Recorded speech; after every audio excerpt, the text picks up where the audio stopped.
देश नीति, केवल सच्ची और पक्की खबरें। देश नीति में दोस्तों आपका स्वागत है। मैं हूं आपके साथ राशिद ज़हीर।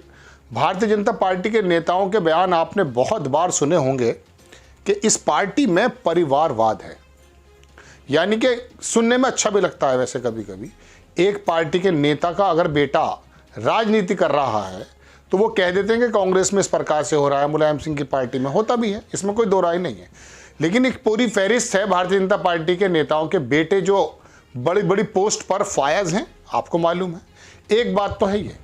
दूसरी बात आपको ये भी मालूम है कि राजस्थान में वसुंधरा हूं, या मध्य प्रदेश में शिवराज, या छत्तीसगढ़ में रमन सिंह, कहीं पर भी कोई नेता ऐसा जो थोड़ा सा ऊपर जा रहा हो, मोदी जी की आंखों में खटक जाता है संभवतः।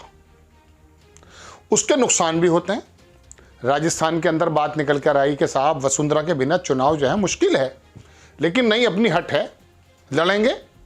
शिवराज का नाम भी घोषित नहीं किया है, कई बार तो शिवराज का नाम भी नहीं लिया गया। ऐसी एक गलती कर्नाटक में भी की थी, आपको याद अगर हो।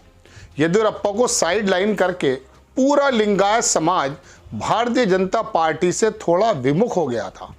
लेकिन अब परिवारवाद को भी भूलते हुए और सीनियर्स नेता को किनारे लगाने को भूलते हुए भारतीय जनता पार्टी ने कर्नाटक में यह किया है कि येदियुरप्पा साहब के बेटे को भारतीय जनता पार्टी का कप्तान बना दिया है कर्नाटक का।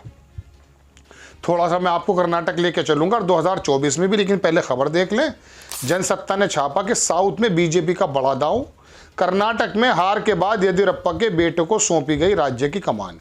जब आप अपनी हटके मजबूत हो तो फिर क्यों, आम जबान में इस वाले एपिसोड में नहीं कहना, थूक के चाटना कहते हैं। जब आप येदियुरप्पा को साइड लाइन कर चुके और आपको कर्नाटक में बुरी तरह से हार मिली, तो आपको फिर उनकी दोबारा शरण में क्यों जाना पड़ा? जाना तो 2000 कर्नाटक के चुनाव में भी, इसमें चुनाव में भी था, विधानसभा के, सॉरी, वहां पर लेकर आए थे, हाथ पकड़ करके मोदी जी चल रहे थे। लेकिन वो समझ गए थे कि हमारे नेता को जब साइड लाइन कर दिया है मोदी जी ने, तो अब इनको सबक सिखाएंगे। अब सबक सिखाया तो वहां पे कांग्रेस आई की पार्टी की सरकार आ गई। तो अब यह है, उनके बेटे को ही कमान क्यों सौंप दी गई? दो सवाल उठते हैं कि क्या यहाँ पर परिवारवाद नहीं है, एक बात। और दूसरी बात, कर्नाटक में हार का गम आपको सबक दे गया है, फिर आपके वो सिद्धांत या आपकी वो जिद कहाँ पर है? देखिए, नेता नेता होते हैं, कोई अकेला नेता पूरे भारत नहीं होता है। चलिए देखिए खबर क्या है कि कर्नाटक में बीजेपी ने बड़ा दांव चलते हुए पूर्व सीएम बीएस येदियुरप्पा के बेटे को राज्य की कमान सौंप दी। कर्नाटक चुनाव में मिली हार के बाद यह फैसला लिया गया है। जानकारी के लिए बता दें कि इस साल हुए कर्नाटक चुनाव में कांग्रेस ने प्रचंड जीत दर्ज की थी, उसकी तरफ से बीजेपी को बुरी तरह हरा दिया गया था। ये पुरानी बात है। येदियुरप्पा के बेटे को क्यों मिली जिम्मेदारी? बीएस येदियुरप्पा के बेटे बीवाई विजेंद्र को राज्य की कमान सौंप दी गई है। अब राज्य में पार्टी का मजबूत करने के लिए बीवाई विजेंद्र को यह बड़ी जिम्मेदारी सौंपी गई है। बीवाई विजेंद्र पहले बीजेपी भारतीय जनता पार्टी युवा मोर्चा की कर्नाटक इकाई के महासचिव के रूप में काम कर चुके हैं, साथ ही पेशे से वकील भी हैं। 2020 में उनको भाजपा की कर्नाटक इकाई का उपाध्यक्ष भी नियुक्त किया गया था। विजेंद्र को हाल ही में विधानसभा चुनाव के लिए भाजपा की 25 सदस्य चुनाव अभियान समिति में नियुक्त भी किया गया था। यह जरूरी है कि लंबे समय जब बीएस येदियुरप्पा की तबीयत ठीक नहीं थी, वो छोड़ दीजिए, किन चुनौतियों को सामना करना पड़ेगा। बात दर्शकों ये है कि 2024 का जो चुनाव है वो बड़ा इंपॉर्टेंट है। उससे पहले खबर आ गई, कर्नाटक की बात करें तो कांग्रेस के खाते में 136 सीटें चली गई थी। बात यह है कि 29 सीटों में से 26-27 सीटें जो जीत ली गई थी कर्नाटक की लोकसभा की 2019 में, कहीं उस पर तो खतरा नहीं मंडरा रहा है।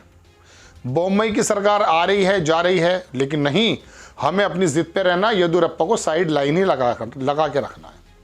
लेकिन अब तो बात प्रधानमंत्री जी पद पर आ गई है, तो उसके लिए येदियुरप्पा हो या वो देवगौड़ा की पार्टी हो, या उत्तर प्रदेश में वो जो ऑटो चलाता था राजभर वो हो, या शिंदे जो वो भी ऑटो ही चलाते थे, वो किराए का चलाता था, तो वो हो, कोई भी हो, उनको सबको साथ में ले लो। 2024 की नैया पार लगा दो।